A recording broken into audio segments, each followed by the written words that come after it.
Welcome to another explainer. We're jumping right into a really powerful through line today. We're looking at the stark realities of Canada's early 20th century immigration policies, and more importantly, how those exact historical exclusions directly shape the vibrant modern community efforts we see right now. It's an amazing story of resilience, proving the past is never really that far away.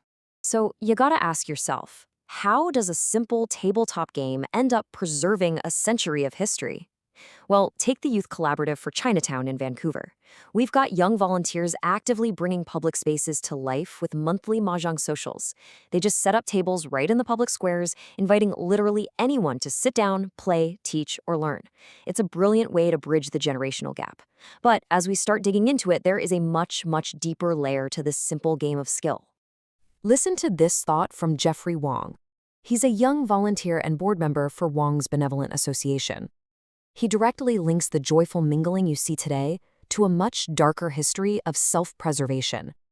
He points out that ancestors founded these cultural organizations during a time of extreme racism and exclusion. And to really grasp the weight of what Wong is saying here, why these protective organizations even had to exist in the first place, we need to rewind a bit. Section 1. The push for British ideals and gatekeeping Canadian identity from 1896 to 1914. Okay, so picture this. There's a massive immigration boom happening between 1896 and 1914. The entire demographic landscape of Canada is rapidly changing. It was one of those defining eras that really tested the country's identity. Immigrants are pouring in from all over the world, bringing completely different languages, religions, customs, and what had been primarily an Aboriginal, British, and French society starts shifting fast. And while many citizens of British origin pushed back fiercely, they were genuinely worried that all this new diversity posed a direct threat to their established British traditions. The sheer contrast in political cartoons published in major Canadian newspapers at the time perfectly captures this attitude. On one side, you have highly racist depictions from 1905, showing non-British immigrants literally crawling like criminals through a hole in the wall of immigration laws. Compare that with a 1908 cartoon portraying the idealized English-speaking British settlers, a clean, upright family presented as the absolute wanted ideal. This is how media stereotypes were actively used to gatekeep exactly who got to be Canadian. And, this wasn't just some fringe thinking. Reverend J.S. Wordsworth, a very prominent figure, published a popular book in 1909 called Strangers Within Our Gates. In it, he openly argues for bringing in more British blood to, and I quote, mold the incoming armies of foreigners. It just goes to show how totally mainstream the desire was to suppress diverse cultures and force everyone into this rigid Anglo-Canadian mold. Section 2. Anti-Asian Riots of 1907. When rhetoric turns to physical violence. Because, of course, this kind of rhetoric eventually boiled over into the streets. Up on the Pacific Coast in early 1907, rising Chinese and Japanese immigration led to seriously heightened anti-Asian attitudes. It all built up to September 7th, when people held a rally waving banners literally reading "For a White Canada." And it didn't stop there. Within hours, the whole thing exploded into a full-scale, incredibly destructive riot. Mobs intentionally targeted homes and businesses in Chinatown and Japantown. It took police hours to finally regain control. The craziest part? By 1908, the government actually caved to these societal pressures and heavily restricted Japanese immigration. The shattered glass of a local Japanese-Canadian grocery store on Powell Street really paints the picture. This isn't just property damage we're talking about. It's a stark, undeniable physical manifestation of the targeted violence and hatred directed against Asian communities who were simply out there trying to build a life. To really ground this in the human experience, listen to this heartbreaking eyewitness account. Lillian Ho Wong was just a 12-year-old girl living in Shanghai Alley during the riot. She recalled her father telling the family not to turn on any lights, to stay far away from the windows. She said, "We sat in the center so that if anything happened at either end, we could still run out." It just brings the terrifying, very real human cost of that night straight to life, doesn't it? Section 3. Discouraging Black immigration. Bureaucratic exclusion in Western Canada.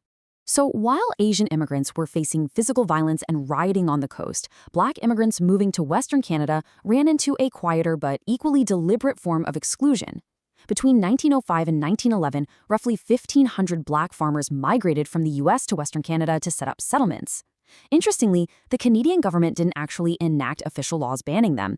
Instead, government employees essentially went rogue, running unofficial campaigns based purely on personal prejudice to block their entry. I mean, They were literally actively ignoring mail from prospective Black immigrants just to stall the process. The government totally manipulated the narrative depending on who they were talking to. For European immigrants, a warm, welcoming pitch. Wanted men to make homes. But for Black immigrants, absolute terror tactics.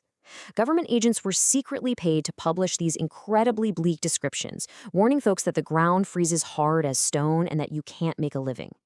It was a completely coordinated campaign of misinformation designed to scare Black farmers away.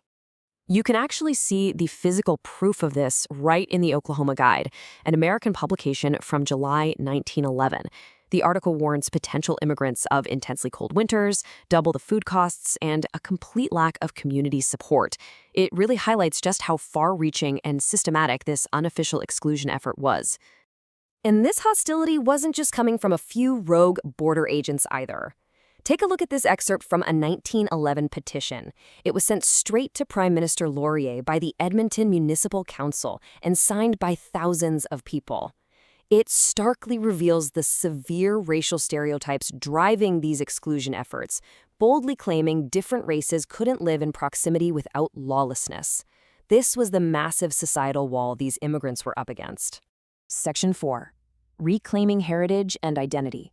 Survival and Joy in the Present Day. Yet, here is the amazing part. Despite encountering shattered storefronts, ignored mail, terrifying propaganda, and widespread petitions, these diverse communities completely refused to be erased. They adapted. Look at Amber Valley in Alberta. In 1910, 300 Black immigrants from Oklahoma successfully settled there, building their own school and church. Meanwhile, in Vancouver, groups like Wong's Benevolent Association were established specifically to protect Chinese immigrants from the exact violence and exclusion we were just talking about. They built these vital safe havens out of sheer resilience. Which brings us full circle right back to Jeffrey Wong's community work. It's such a profound realization. The systemic exclusion of the past is exactly what forged these tight-knit cultural organizations. The cultural pride we're seeing right now, it's a direct, living response to yesterday's hardships. They built these organizations to survive back then, and today, modern generations are using them to thrive. Today, the Youth Collaborative for Chinatown uses those monthly Mahjong socials as a literal bridge. Just through storytelling, lantern making, and playing a game, seniors and youth are connecting in real time. That simple, joyful act of pulling up a chair to a mahjong table is actually a deeply profound way to honor the ancestors who fought for their place in Canadian society. Joy and connection have essentially become acts of historical preservation. So I'll leave you with this final thought to chew on. How could you connect with and learn more about the previous generations of your own cultural heritage?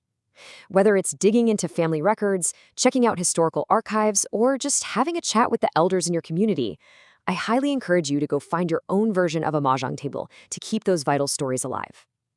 Thanks for joining me for this explainer, and keep learning.